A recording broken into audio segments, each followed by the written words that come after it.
Hola amigos, ¿cómo están? Espero que todo vaya bien. Okay guys, in this lesson, I'm going to tell you the easy way to remember how to use commands in Spanish.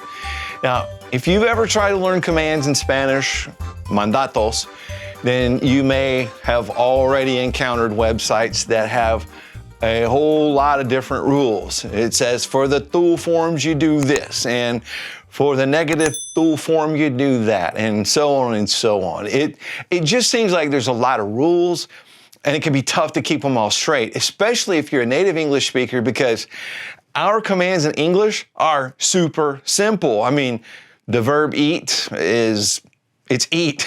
I mean, no matter who you're telling to eat, it's just eat. But in Spanish, it's really a different ball game, but it's okay. You can do this. Yes, there's an easy way to remember it. So let's jump right in. All right. And like I said, if you've investigated commands, you know that you probably have to flip the endings. Okay? If you've investigated it, you know what I'm talking about. But if you don't know what I mean by flip the ending, is this. I mean that AR verbs are going to use ER present tense endings. And ER and IR verbs, you know, they like to hang out and do the same things. They're going to use AR present tense endings. I know, right? Weird. But sometimes in certain cases, you don't change the ending. You use just a different form. So it can get really confusing. All right, let's break it down. First, remember there are two types of commands. Let's go ahead and get the terminology down. There are affirmative commands, which means I'm telling someone to do something, and there are negative commands, which means I'm telling someone not to do something. Okay, so with that in mind, remember affirmative and negative. Affirmative, tell somebody to do something. Negative, tell them not to do something. Let's look at the chart. Now, if you're just visiting the channel for the first time and you don't know what this chart is, check out the link in the description. Go back and watch that. We use the chart to create sort of a visual organizer in our minds. It really helps us with so many things in Spanish. But we're going to put the chart here. There it is. And we'll talk about subject pronouns for people that would receive commands. Okay? So we have tú, because I can tell you to do something or not to do something. We have usted, because I can tell someone to do something or not do something in a respectful way. And we have nosotros, because we can say, let's do something, including ourselves. And we have vosotros commands, because we can give commands to a group of people if we're in Spain and we're using that vosotros mode. And we have ustedes, because we can give commands to a group of people in all Spanish-speaking countries, because pretty much everybody uses ustedes, right? So here's the part where it gets easy and where I tell you the magic formula. The bottom line is this. Go ahead and put it in your brain to always flip the endings for both affirmative and negative commands. Okay? Just kind of go ahead and type that in your head. You always flip the endings for both affirmative and negative commands. Now, there are only two small exceptions. Okay? But I'm going to get to the exceptions in a minute. First, let's focus on the first thing I said, and that is always flip the endings for both affirmative and negative commands. Let's look at some examples. Let's take the word study, estudiar. Now, if I'm telling a group of people to study in the ustedes mode, let's start with the universal form. I'm talking to people and I'm telling them to study in the ustedes mode. I would use the ER ustedes ending, even though this is an AR verb. So it would be estudien. Okay, now if I'm telling a group not to study, I don't know why I would tell them not to study, but it's just an example. Okay, it's the same thing, but we just put no in front of it. No estudien. It's that simple. Now, I'm still going to use the flipped ending whether I'm telling you to study or not to study, okay?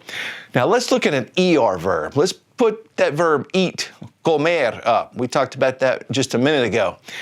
Comer. If I wanted to say, let's eat, all of us together, using that nosotros mandato form, all right, I would flip the ending, right? Because this is an ER verb, but we got that rule going, always flip the endings. So it would be comamos. I'm going to use an AR ending, okay? So remember, ARs use ERs, ERs and IRs use ARs. If I were to say, let's not eat right now, it's the same thing, no comamos. Now, just for good measure, let's try an IR verb. Let's put up the verb to write, escribir. This is an IR verb. We know that. ERs and IRs both use AR endings, so it would be this, escriba, using the flipped ending. Don't write. Same thing, flipped ending, no escriba. All right. Now, let's summarize this part very quickly, okay? Go ahead, lock it in our mind. As I said, always use the flipped endings for affirmative and negative. Now, as I said, there are always two small exceptions. There's always an exception in Spanish, right? You got a rule and then you got a rule breaker. Okay, let's go ahead and get to the rule breakers. It's all right, we got this. As I said before, there are two small exceptions to the rule, and if we look at the chart, we can visualize those exceptions. The only exceptions are the two second-person affirmative forms. If you're not familiar with the chart, the top two spaces are first person, the next ones are second person, the bottom ones are third person. Okay, but again, you can watch that video by clicking that link in the description down there. All right, so the only two exceptions are second person affirmative forms, not the negative forms. The tú affirmative and the vosotros affirmative. The negative forms are just going to follow that blanket rule of flipping the endings, all right? Now, for affirmative tú commands, all you have to do is use the él, ella, usted form in the present tense. So here's an example.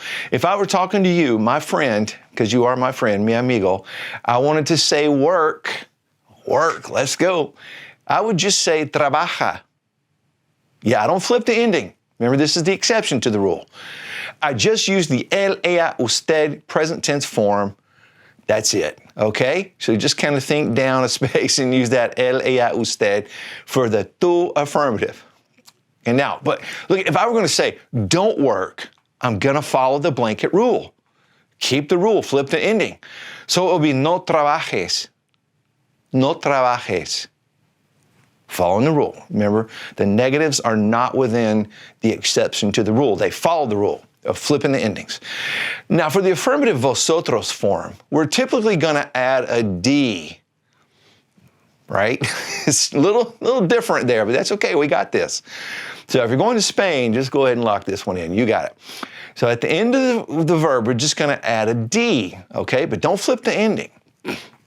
So if I tell a group of people to speak, hablar, in the vosotros mode, it would be hablad. Hablad. It's a little different, right? But again, the negative form is just going to follow the blanket rule of flipping the ending. So it would be no hables. No hables. And that's it, amigos. Let's summarize. With all the commands, always flip the endings except for the tú affirmative and the vosotros affirmative. And that's the easy way to remember how to do commands in Spanish. And yes, as always, there are a few irregular commands out there like go and a few others. But as I always say, get one thing down and then add to it. So get this rule down and practice with the regular verbs, and then you can get into those irregulars. Once you feel like you've just got them down and you're not having to think about it, you can jump into those irregulars. All right. Now, that's pretty much it. if you want to watch my original video where I break it down one by one, step by step, you can check out the original video in the description here in this video. There's a link to that original video. All right, but that should help you knock out commands with no problems. No problema.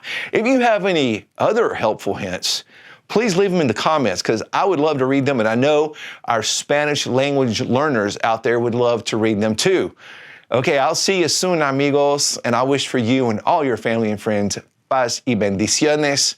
Hasta pronto.